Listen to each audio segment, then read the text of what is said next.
하나님 아버지와 우리 주 예수 그리스도를 쫓아 은혜와 평강이 오늘 모이신 여러분과 함께 하기를 바랍니다.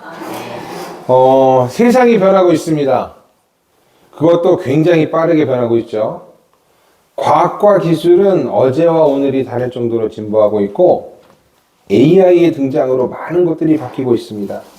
얼마 전 우리 교단에서 AI 교육이 있었어요. 그래서 다녀왔는데 저는 그곳에서 정말 놀랄만한 것을 경험했습니다.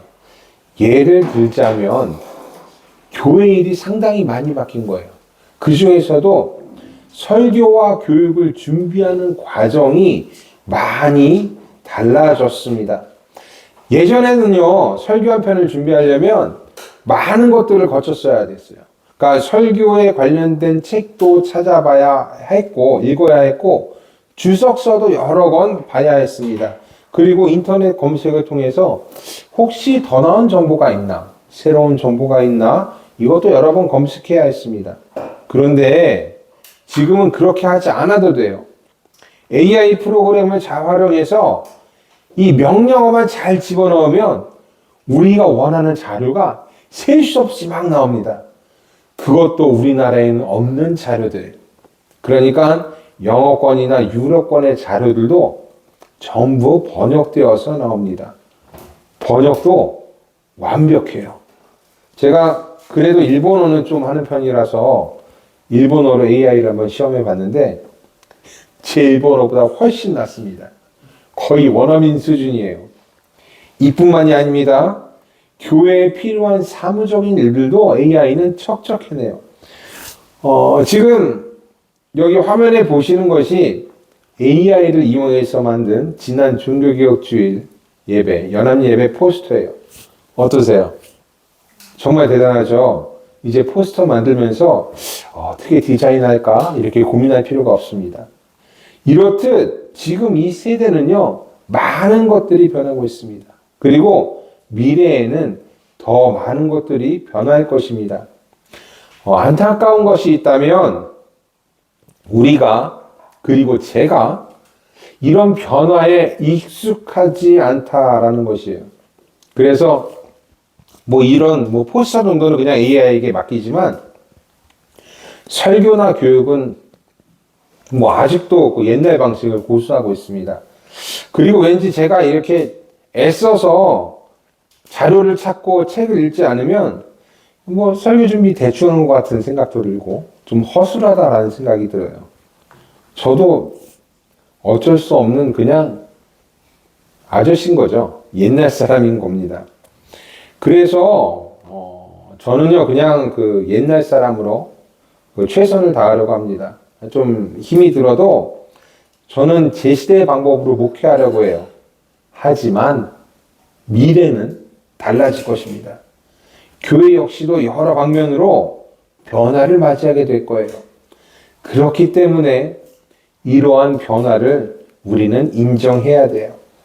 저는 옛 방식을 고수하고 그것이 좋다라고 하지만 이것이 최선이다 정답이라고는 말할 수가 없습니다. 다가올 새 시대는 분명 달라질 것이기 때문입니다. 전혀 다른 모습의 교회, 다른 모습의 설교와 교육, 그리고 목회가 우리를 찾아올 것입니다. 오늘 복음서에 등장하는 세례 요한에게도 이와 비슷한 일이 일어납니다. 세례 요한은요, 예수님의 길을 준비한 사람입니다. 사람들에게 회개하라고 외쳤고 오실 메시아를 위해 회개의 세례를 베풀었습니다. 그리고 예수님을 보고 그는 흥하여야 하겠고 나는 쇠하여야 하리라 라고 말했습니다. 그러나 이런 세례 요한도 막상 예수님께서 메시아로 활동을 시작하시자 예수님에 대한 의문을 가집니다. 새로운 시작이 열리자, 시대가 열리자 거기에 적응을 못하는 거예요. 왜냐하면 세례 요한이 기대하고 예상한 메시아의 모습과 예수님이 너무나도 달랐기 때문입니다. 앞서 주일학교 설교에서도 말씀드렸지만 세례 요한은요, 메시아가 왕과 같은 모습으로 오실 것이라고 생각했습니다. 이것은 유대인의 전통적인 생각이었고 그리고 예언의 일부였어요. 그래서 새로 오실 메시아, 오실 메시아는 불과 성령으로 세례를 주고 손에 키를 들고 알곡은 모아 곳간에 들이고 쭉정이는 꺼지지 않은 불에 태우실 것이다 라고 세례 요한은 예상했습니다. 진정한 율법을 실현하고 정의로 이 세상을 다스릴 메시아, 그것이 세례 요한이 생각했던 메시아였습니다. 그런데 예수님의 행보는요, 세례 요한과 달랐습니다. 예수님은 이 세상을 다스리려고 하지 않으셨어요. 예수님 주위에는 부정한 병들로 가득한 사람이 모였고 죄 많은 사람들이 모였습니다. 심지어 세리와 창기들도 모였어요. 그리고 예수님은 그들과 어울리셨습니다. 이것은 회개를 외치며 광야에서 잘못을 지적하던 세례 요한과 전혀 다른 모습이었어요. 그래서 세례 요한은 실망했습니다. 실족했습니다. 그리고 의심을 가졌습니다. 게다가 세례 요한은 옥에 갇혀 있는 몸이었어요. 그 이유는 헤롯 왕의 잘못과 죄를 강하게 비판했기 때문입니다. 그랬기 때문에 세례 요한은 예수님에 대해서 더욱더 실망했을지 모릅니다. 자신은 이렇게 광야에서 평생을 보내고 죄를 지적하다가 옥에 갇힌 몸이 되었는데 예수님은 정의와 율법으로 세상을 다스리지 않고 죄인들하고 함께 있으니 말 그대로 이해가 안 되고 속이 타들어가는 심정이었을 것입니다. 그래서 세례 요한은 자신들의 제자를 예수님께 보냅니다. 그리고 자신이 묻고 싶은 것을 전하게 합니다. 그것이 오늘의 복음서 2절, 3절에 있는 말씀이에요. 요한이 옥에서 그리스도께서 하신 일을 듣고 제자들을 보내어 예수께 여짜오되 오실 그이가 당신이오니까 우리가 다른 일을 기다리오리까. 어쩌면 이런 세례 요한의 질문은 당연한 것일지도 모릅니다. 예수님이 자신의 생각과 전혀 부합하지 않았기 때문이에요. 그런 요한에게 예수께서는 이렇게 대답하세요. 너희가 가서 듣고 본 것을 요한에게 알리되 맹인이 보며 못 걷는 사람이 걸으며 나병 환자가 깨끗함을 받으며 못 듣는 자가 들으며 죽은 자가 살아나며 가난한 자에게 복음이 전파된다 하라. 예수님께서 하신 이 말씀은요, 예언자 이사야가 메시아를 두고 한 말이었습니다. 예수님이 오시기 약 700년 전에 이미 하나님은 예언자를 보내주셔서 메시아가 어떻게 활동하실 것인지를 예언하게 하셨어요. 그리고 예수님은 이 이사야의 예언대로 행동하셨습니다. 하지만 세례 요한은 이를 깨닫지 못하고 있었어요. 이사야의 예언에 대해서는 알고 있었겠지만 그것이 이런 식으로 이루어질 것이라고 생각하지는 못했던 것입니다. 왜냐하면 그 역시도, 요한 역시도 율법과 시대 가운데 있었던 사람이었기 때문입니다. 그래서 그는 자신의 바람대로 정의의 메시아, 심판의 왕이 오실 것이라고 생각했고 예수님이 그런 모습을 보이지 않자 의심을 갖고 실망하게 된 거예요. 그래서 예수님은 6절에 이렇게 말씀하십니다. 누구든지 나로 말미암아 실족하지 아니하는 자는 복이 있도다. 우리 역시도 신앙생활을 하면서 세례 요한과 같은 생각에 빠질 때가 있습니다. 하나님은 왜 이런 일에 침묵하고 계시는가? 하나님은 왜 바르고 옳은 사람들에게 시련을 주시는가? 왜 신앙대로 살려고 노력하는 사람이 이렇게 고난을 받는데 저기 저 죄인들은 더 잘 먹고 잘 살고 있는가? 예수님은 왜 빨리 다시 오시지 않는가? 이런 수많은 질문과 의심 속에서 우리도 세례 요한처럼 실망할 때가 있습니다. 그래도 실망하고 어떤 사람은 화를 내고 어떤 사람은 실족해서 교회를 떠나기도 합니다. 그리고 이러한 반응은 어쩌면 당연한 것일지도 모릅니다. 내가 믿었던 것이 깨졌을 때, 내가 신뢰한 것이 무너졌을 때 우리는 실망하고 화를 내고 그리고 그 가운데 실족할 수 있습니다.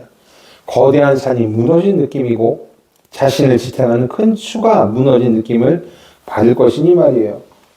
하지만 이런 과정에서도 우리는 반드시 먼저 생각해 두어야 되는 것이 있습니다. 내가 하나님의 인도하심과 섭리를 인정하고 있는가? 하나님을 하나님으로서 대하고 있는가? 내 생각이 바르고 옳은 것 같지만 그럼에도 불구하고 하나님의 뜻을 좀 존중하고 있는가? 이러한 것들을 우리는 염두에 둘 줄도 알아야 합니다.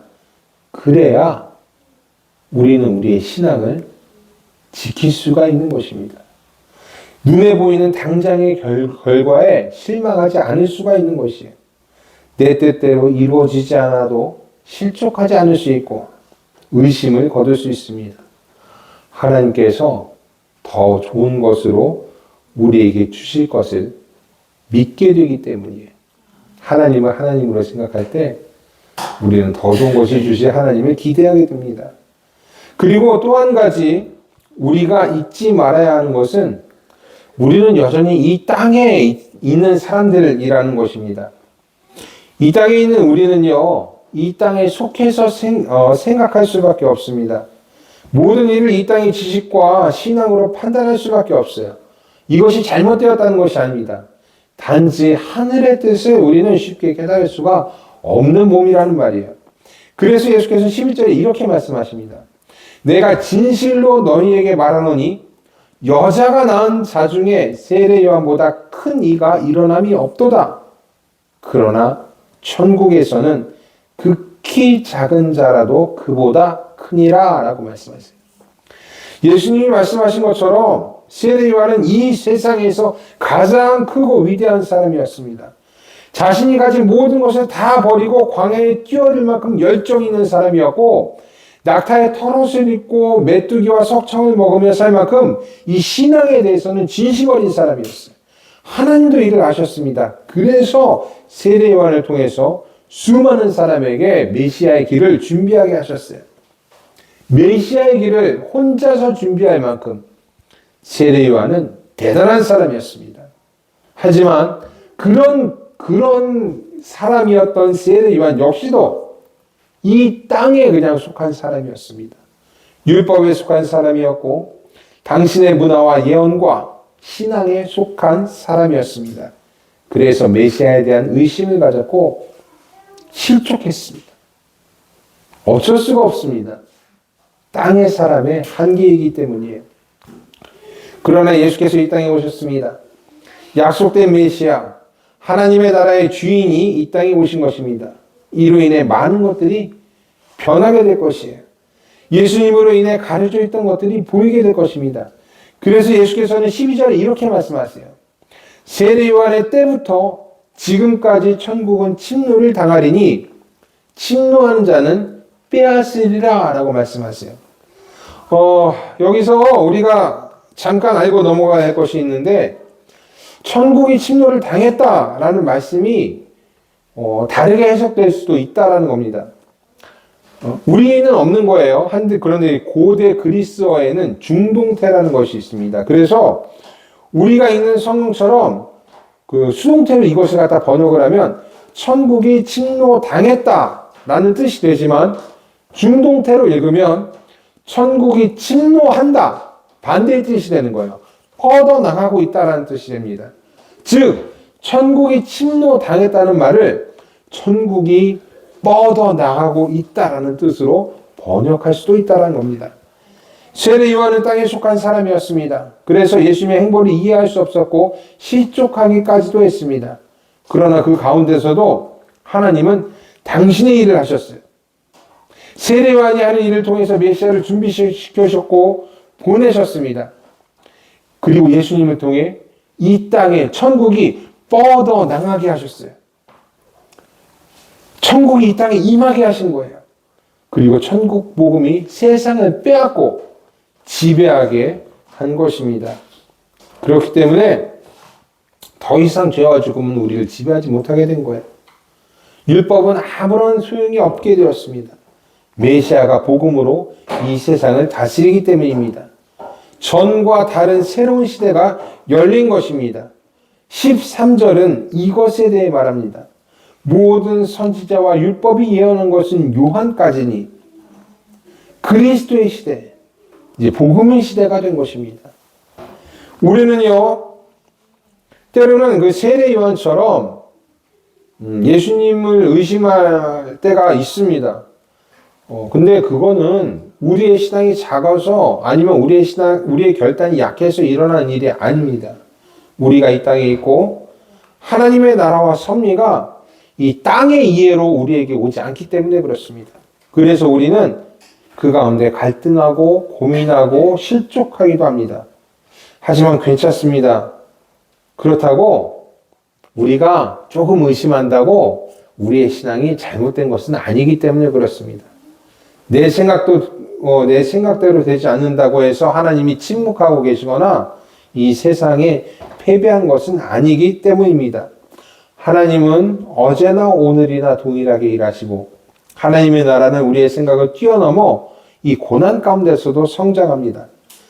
그리고 우리가 의심하고 있는 이 순간에도 하나님 지금 주무시고 계시나? 라고 생각할 그 순간에도 하나님의 나라는 점점 뻗어나가서 이 세상을 침노하고 있습니다. 그리고 왕권이 아닌 복음으로 이 세상을 다스리고 계십니다. 그러니까 여러분들 조금 힘을 빼실 필요가 있습니다. 내 생각을 주장하는 것도 좋고, 그리고 내 생각을 성경에 빗대서 말하는 것도 좋지만 한 번쯤은 하나님의 생각과 뜻을 생각해보고 하나님의 말씀을 들어볼 필요도 있습니다. 그래서 갈등과 실망과 의심을 좀 버리고 하나님께 모든 것을 맡겨볼 필요도 있는 것이에요. 오늘 제가 입은 스톨 이거요. 이 색깔이 좀 어떻습니까? 색깔이 좀 연하죠? 예. 분홍색입니다. 잘 어울리죠? 예. 우리 대림절 색깔은 이렇게 분홍색인데, 이거는 좀, 보라색인데, 제 스톨은 분홍색입니다. 1년에 사순절 넷째 주일하고 대림절 셋째 주일에는 이 분홍색 스톨을 입습니다. 그리고 오늘의 초도 이 분홍색이죠. 이거는 뭐냐면 우리가 침묵 가운데서 예수님 기다리고 우리가 예수님의 고난을 생각하면서 열심히 이 세상을 살아가지만 그래도 사순절에 한 번쯤은 대림절에 한 번쯤은 좀 힘을 빼보자라는 의미예요. 그래서 너무 애쓰지 말고 내 생각 막 내세우면서 막 복음을 위해서 막 그렇게만 살지 말고 좀 하나님께 맡기고 자신도 한번 뒤돌아보고 그리고 자신도 한번 수고했다고 칭찬도 해주고 그렇게 살아보라는 그런 말씀입니다. 그러니까 오른 대림절 셋째 주 이 분홍색깔 이 스톨의 이 날은요 좀 힘 좀 빼고 그리고 자신을 한번 돌아보는 시간을 가져봤으면 좋겠습니다. 잠깐 하나님 우리에게 이렇게 말씀하시는 거예요. 잠깐 내 생각 좀 내려놓고 내 말 좀 한번 들어봐라. 너 말 맞는데 너 수고했는데 고생했는데 너무 그렇게만 가지 말고 내 말도 한번 들어봐라 라고 우리에게 말씀하고 계세요. 그렇기 때문에 여기서 우리에게 필요한 것은 믿음입니다. 믿음인 막 결단하고 막 세상을 침범하고 막 복음이 최고다라고 말하는 그런 것에만 있는 것이 아니에요. 하나님을 하나님으로서 믿고 따르는 일입니다. 내 생각 내세움과 잠깐 멈추고 하나님의 뜻을 한번 생각해 보는 것도 믿음입니다. 내 생각과 다른 하나님의 뜻을 존중하는 것, 내 고민과 의심까지도 하나님께 맡기는 것, 그것이 참된 믿음입니다. 그리고 이 믿음이 이 대림절을 보내고 있는 여러분들에게 가득하길 바랍니다. 여러분의 믿음은 이 땅의 것을 뛰어넘어 하나님의 나라를 보게 할 것이에요. 하나님께 조금 맡기고 조금 여러분 릴렉스 하시고 좀 더 여유를 가지고 그리고 하나님의 뜻을 따르는 저와 여러분들이 되기를 바랍니다. 여러분 수고하셨고 고생하셨습니다. 모든 지각에 뛰어난 하나님의 평강이 그리스도 예수 안에서 여러분의 생각과 마음을 지키시기를 바랍니다. 아멘. 기도하겠습니다.